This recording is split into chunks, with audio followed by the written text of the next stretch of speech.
Hello and welcome, my creative friends. I'm so glad you're here. I have lots of tips and techniques to share as we create the Summery Slimline Card featuring fabulous little birdie flowers, embellishments, and papers, along with a gorgeous dragonfly created with a Zuri Designs mold. You'll learn how to use paints and waxes to color this beautiful dragonfly, use embossing enamels to add color and a lovely glossy finish to chipboard, layer in distressed papers, arrange gorgeous flowers and embellishments to fill a slimline card while creating dimension, transform silver metal to gold using waxes, and add sparkling texture to flowers. If you enjoy this video, please give it a thumbs up and hit the subscribe button if you're new to my channel. To receive notifications of future videos, you can click on the bell icon. Let's get started by using fabulous little birdie paints and waxes to color this gorgeous Zuri Designs dragonfly molded with resin. I'm often inspired to use a particular color that I don't have on hand. I have a limited palette of acrylic and metallic paints, but find that I can mix them to get the colors I'm looking for. I want this yellow to be shimmery and iridescent, but not quite gold, so I mix those colors together using golden glazed metallic paint with Dandelion from Little Birdie's new multi-surface Vivid Color set. This vibrant paint is highly pigmented, so I only need to add a drop of yellow to the gold paint to achieve the color and effect I'm looking for. I'm also adding a couple spritzes of water to make the paint more fluid, so it will easily flow into the detailed design found on the resin dragonfly. Brush this paint over the wings and their edges. I got a heavier application of paint than I wanted in a couple places, so while wet, I spritzed those areas with a little water and dabbed off the excess paint with a paper towel. You may be thinking, this is a pretty bold color for a dragonfly, but by the time we finish, it will be gorgeously grungy and toned down. I thought a yellow dragonfly would be beautiful with the vibrant yellows, pinks, and oranges in the Little Birdie Boho Dreams collection, so I went online and found a photo of a yellow dragonfly with black spots and wingtips. While this won't be a perfect representation, I always enjoy being inspired by the beauty in God's creations. This gold paint needs to dry before adding the black, so I'm using a heat tool until the paint is dry to the touch. Now let's paint the abdomen, thorax, head, and antenna with pearl black paint from the multi-surface berry basket set. This black looks quite stark, but just wait until you see how metallic wax transforms these colors. I'm using a small round brush to apply the paint in these delicate areas. Here I switch over to a tiny detail brush for more control to add the final touches of black where it meets up with the yellow. This sweet dragonfly mold has a straight segmented abdomen that looks like a tail. The resin I use is quick drying, and if taken out of the mold as soon as it's set, is still flexible. So I bent the tail and let it sit propped in a curved position overnight so that it hardened permanently in this lovely organic shape. I wanted the black used on the wings to be shimmery and a bit less intense, so I mixed in some of the golden glazed paint to use on the wingtips and raised design near the body. I'm working on a video to share how I cast these beautiful resin pieces, so be sure to check back.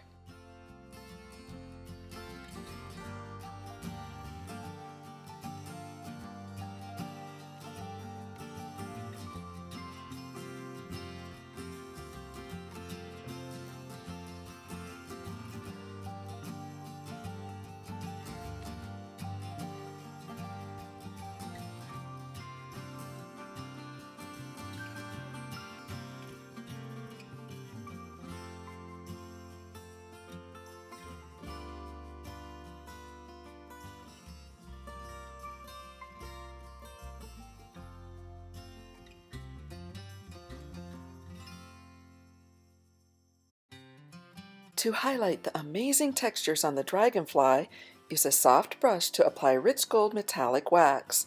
You'll want to highlight just the raised design, so be sure to use a light touch. You can always go back and add more, but wax is not so easy to remove if you get too heavy-handed, so working in thin light layers works best. It's really amazing how this one color softens the intense black and adds a shabby grungy effect over the yellow. To embellish this card, I'm using a prime chipboard feather and gear, along with another gear cut from heavyweight cardstock, using the Little Birdie's Cogs and Wheel die set. I adore using gears, and these dies have quickly become one of my most used sets. One of my favorite ways to color chipboard and die cuts is to heat emboss. Use repositionable tape runner to hold the pieces in place while dabbing with embossing medium. Embossing medium comes in 3 forms: an embossing pad, which I use primarily for stamps, a pen, which is great for adding details, and a dabber, which has become my go-to way to apply the medium to chipboard and die cuts. You may have noticed that most laser cut chipboard has dark edges that rub off onto other surfaces. This is especially true when adding tacky embossing medium. Before I discovered dabbers, I used an embossing pad for chipboard, and this dark soot got embedded into the pad so that it could no longer be used with clear embossing powder for stamping. If the dabber gets soiled, you can press it into a paper towel several times to remove much of that soot, and you're ready to go for your next application. Once you're finished dabbing, pour shabby white embossing powder over the pieces, then lightly shake off any excess before using the heat tool to emboss. Start heating at one edge and slowly move over the pieces as the powder melts. Try not to stay in one place for too long, or the powder can melt right into the paper and you can lose that beautiful glossy finish. I plan to tuck in this leafy jewelry finding from my stash for visual interest. I transform it with metallic wax to coordinate with the other beautiful colors being used. Cut 3 pieces from beautiful and vibrant Boho Dreams paper. A slimline card is not really standardized, so you can adjust the dimensions as long as it fits into a standard number 10 envelope. Here are the dimensions I used. When stacked, you can barely see the bottom layer. That's actually by design. We'll be distressing the edges of the top 2 pieces, which will remove part of the edge, so this bottom paper will be more visible. When selecting papers to layer, be sure to use papers that coordinate, yet have contrast in color and design, so that each one will stand out. Add glue to the center portions of the paper to adhere the layers together.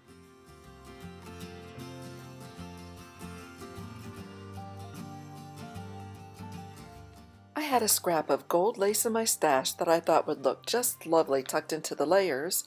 I trim off the thicker embroidered area and adhere with glue. Don't you just adore using up those leftover bits and pieces?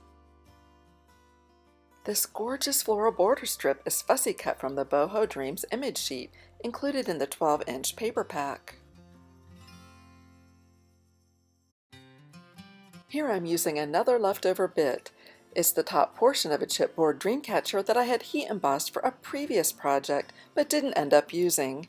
I thought it would be the perfect backdrop for this sweet sentiment. You can follow my creative process as I arrange the embellishments. I'm working a little differently than usual. Normally I start by centering the larger flowers and work out from there with gradually smaller flowers and embellishments. This time, however, I know that the gorgeous dragonfly will be the focal point, so I place the larger chipboard elements first and fill in with the flowers the dragonfly will rest upon. I use layers of foam tape under some of the flatter flowers so that the center of the cluster will be roughly the same height. Once the flowers are arranged, tuck in smaller elements like leaf clusters, gears, and jewelry pieces. To fill out the cluster with nice balance, add in a few fussy cut flowers. Off camera, I adhered everything in place. I simply adore the amazing summery colors in this collection, but wanted to tie them together a little bit more without dulling their beautiful vibrance. I thinned golden glaze paint with water, then used a foam makeup wedge and fan brush to lightly apply the golden hue to the flowers. I used a piece of plastic packaging to keep the gold paint from smudging the sentiment and background.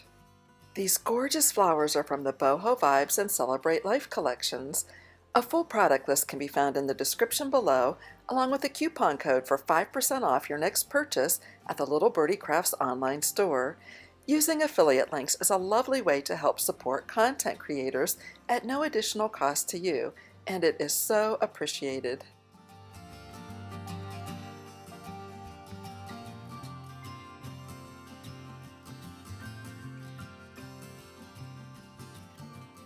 Yes, this is the girly grunge effect I'm going for. Let's add some grungy texture to the flowers. Randomly brush soft gel medium across the flowers where you would like some extra bling. Then sprinkle micro beads, frills, and glitter shards over the medium, which will dry perfectly clear. It warms my heart to receive your lovely feedback in the comments. I really enjoy knowing how my tips are helping you in your artistic journey and appreciate the opportunity to answer your questions.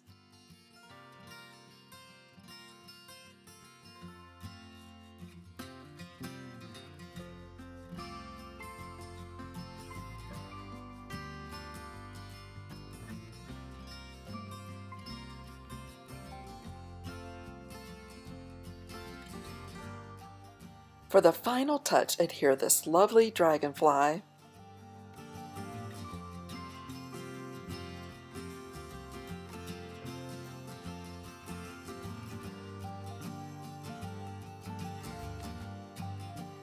You can find a list of Little Birdie supplies used for this card, along with a coupon code for their US store in the description below, as well as a link for the Zuri Designs Dragonfly mold.